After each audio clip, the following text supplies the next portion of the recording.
Ejen-ejen jualan macam Takaful, Unit Trust, semua tu, kalau you perasan diri you punya profile picture letak gambar blazer kan, dengan posing bergaya semua tu kan.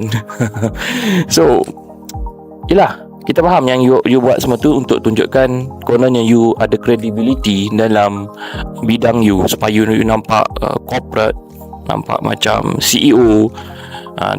Tapi benda tu semua tak adalah salah, cuma dia tak cukup. Kalau you betul-betul dalam dunia digital ni, you nak tunjukkan you ada credibility, you tetap kena ada website. Website ni dia tunjukkan you betul-betul serius buat bisnes. You tengok mana-mana company, you tengok mana-mana bisnes yang betul-betul dah establish, yang betul-betul ada ada kewujudan yang signifikan, mereka semua ada website.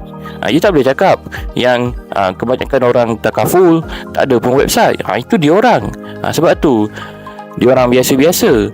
Kita jangan tengok kepada golongan yang berada pada level yang bawah. Kita tengok golongan yang ada level yang tinggi. So you kena ada website yang mana antara benda yang kena ada adalah landing page, di mana you buat kerja secara sistematik.